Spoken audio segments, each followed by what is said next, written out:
नमस्कार दोस्तों, मैं नीरज स्वागत करता हूं आपका डीएनडी क्लासेस में। और इस वीडियो में अपन अनलॉक करेंगे क्वेश्चन नंबर 10 का सॉल्यूशन। तो देखो भैया, क्या बोल रहा है question number 10। Right the following transaction in cash book of premium stores Kolkata. ठीक है, कोई भी हो यार, हमें तो कैश बुक बनाने से मतलब है। तो देखो यहाँ पर अपन 1 जनवरी से अपन को जो दे रखी है वो ट्रांजेक्शन दे रखी है 1 जनवरी से। Commence business with cash, cash लगाकर बिजनेस स्टार्ट करा।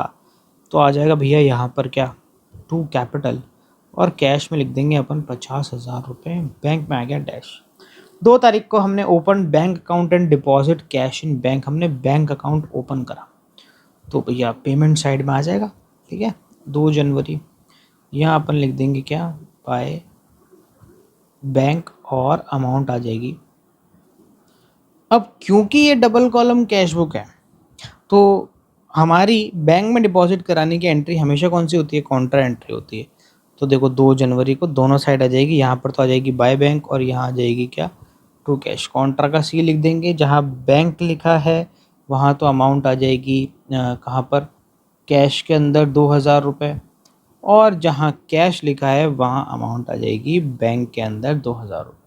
ठीक है, आगे बढ़ते हैं। देखो यहाँ पर क्या बोल रहा है, पेड वेजेस। ठीक है, 4 तारीख को बाय वेजेस, और कुछ नहीं लिखा तो अपन कैश में, अच्छा रुको रुको रुको, 2 तारीख को एक एंट्री और है, ये देखो ये रह गई, ये वाली एंट्री रह गई, इसका आगे कुछ लिखा नहीं था।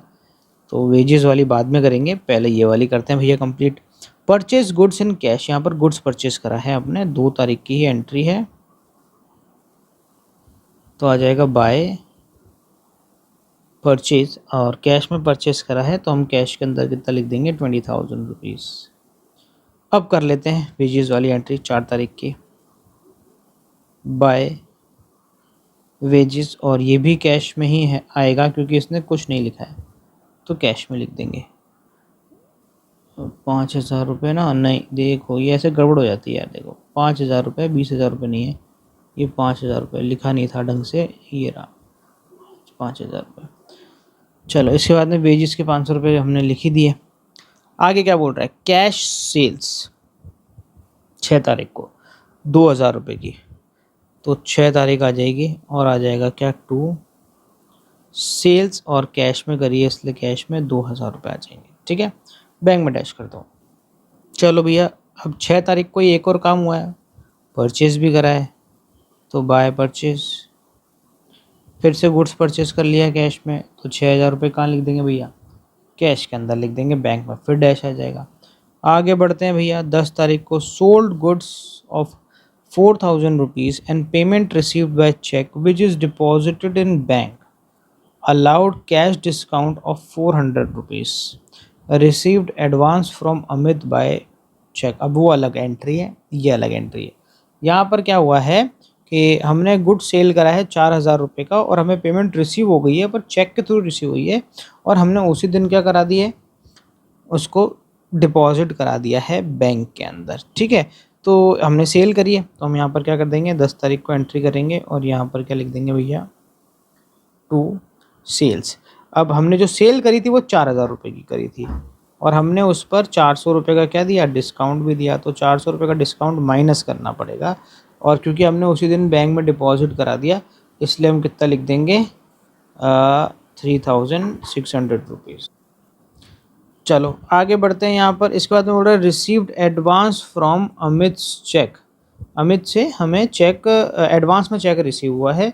अभी हमारे को आगे देखना पड़ेगा कि क्या हमने वो चेक किसी और दिन जमा तो नहीं करवाया है। तो आगे कोई भी जानकारी नहीं है कि वो चेक हमने कब जमा कराया, तो हम मान लेंगे कि ये चेक हमने कब जमा करा दिया, उसी दिन जमा करा दिया। तो हम यहाँ पर क्या लिख देंगे, टू एडवांस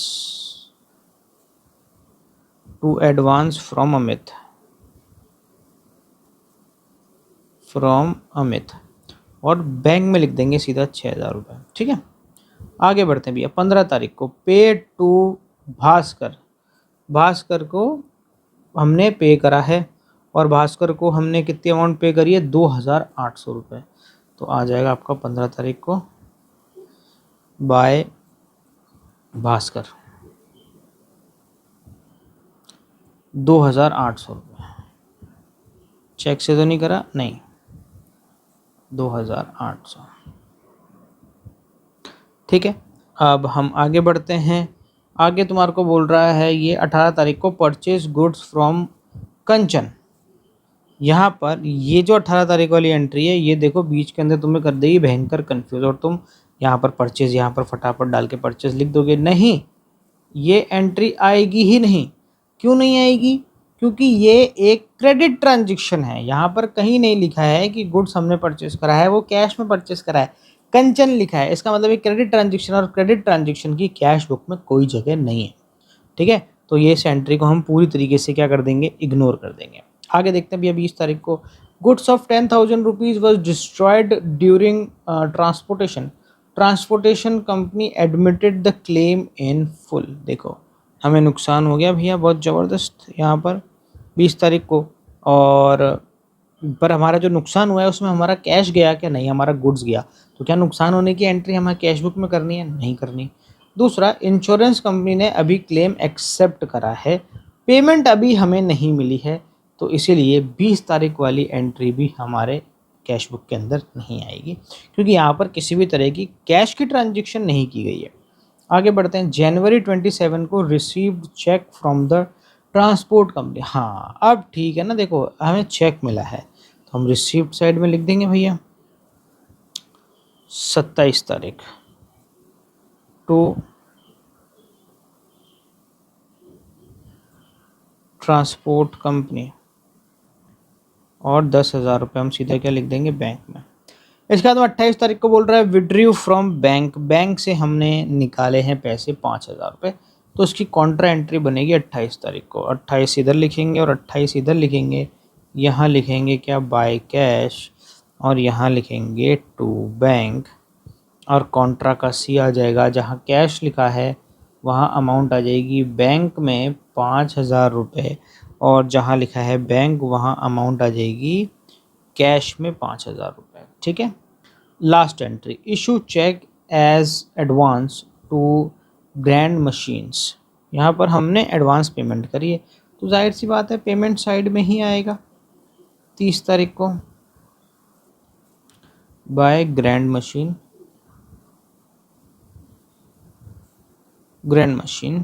और हम लिख देंगे, चेक दिया है ना हमने इनको, तो हम बैंक में लिख देंगे 50,000 रुपये। चलो, हमने सारी एंट्रीज यहाँ पर कर ली है। अब हमें क्या करना है, बस बैलेंस निकालना है। तो थोड़ी सी जगह छोड़ते हैं और ये खींच देते हैं भैया लाइन। अब क्या करें, टोटल लगाते हैं। सबसे पहले कैश बुक की टोटल लगाएं। साफ साफ दिख रहा है, देखो 50,000, 5,000, 55,000 और 2,000, 57,000 की टोटल आ रही है यहाँ पर। और इधर कितनी आ रही है, देखो टोटल 34,300 टोटल निकल के आ रही है भैया कैश की, क्रेडिट साइड की। अब मैं क्या करूँगा, इसको माइनस कर दूँगा 57,000 में से, तो आपका बैलेंस निकल के आ जाएगा 22,700। तो ये यहाँ पर 22,700 खुशी खुशी बैलेंस निकल के आ गया। तो अपन क्या कर देंगे, by balance CD, balancing figure 30 तारीख को। इधर की टोटल भी कितनी आ जाएगी, 57,000।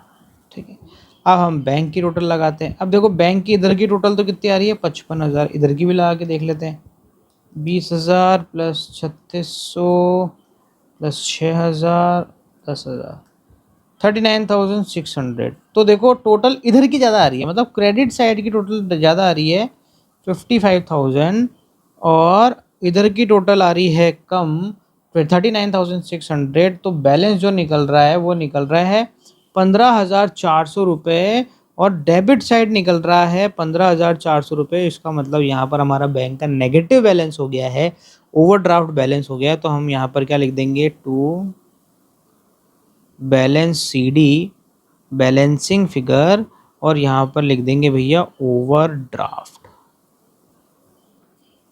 इसलिए कहता हूँ बैंक का टोटल किधर की भी ज़्यादा आ सकती है, रफ में निकाल के देख लो। कैश की तो हमेशा बैलेंस इधर ही निकलेगा, पर भैया बैंक का कोई भरोसा नहीं है, इधर भी निकल सकता है, क्रेडिट साइड भी निकल सकता है, और डेबिट साइड भी निकल सकता है। इसी के साथ में हमारा एक और बेहतरीन सा क्वेश्चन हो गया है ख़त्म। मिलते हैं अब आपसे अगले वीडियो में एक और नए क्वेश्चन के साथ में। जब तक के लिए मस्त रहें, स्वस्थ रहें, खाते पीते रहें। जय हिंद।